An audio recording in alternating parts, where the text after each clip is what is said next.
Good morning, Emergence. My name's Michaela, and I'm here today with you as we continue on in our Lent devotional series to prepare our hearts for Easter.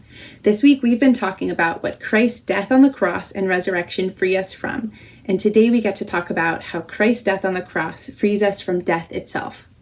Now, this is not the most popular topic, death that is. It can strike a lot of fear in people because in our world we focus on youth and beauty and success and strength and just having as much control over our circumstances as possible, as if this is all that there is. But no matter how many injectables we have access to, supplements, insurance policies, even no matter how many life-saving medical treatments are out there, people still suffer all around us. We experience pain and trials and ultimately death. All have sinned and fall short of the glory of God, and that is our punishment.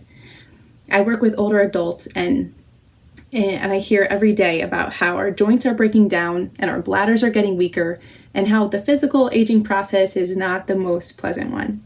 But as believers, we have hope because we know that Christ came as a sacrifice because God loved us so much that he sent a sacrifice to pay for a debt that we could never pay for. There's nothing we could do to free ourselves and save ourselves from death. So Christ died on the cross and was resurrected. He conquered death. He by doing that raises us up with him in glory so that we can have heavenly bodies and enjoy him forever and live with him forever. Let's look at 1 Corinthians 15:55, where in this passage, Paul is talking to the church at Corinth about what an essential aspect of the Christian faith this is, that we need to understand we're not only mortal bodies, that this earth is not all that there is. Verse 55 reads, "Death is swallowed up in victory. O death, where is your victory? O death, where is your sting?"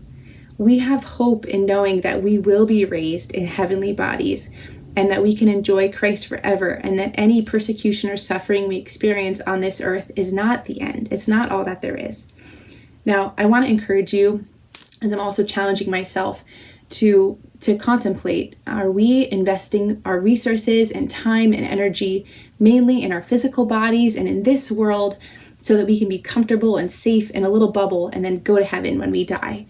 Or are we living now in the reality that this world is not our home, and that we, to truly prepare ourselves for our eternal lives, we need to know God and focus on a relationship with him, and also live boldly without fear of death here?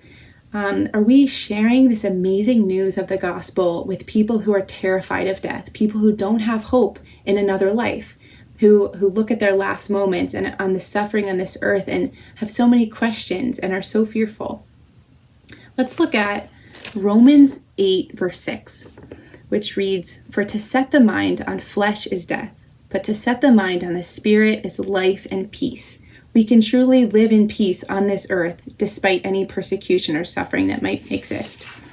And Romans 8, verse 18 reads, "For I consider that the sufferings of this present time are not worth comparing with the glory that is to be revealed with us."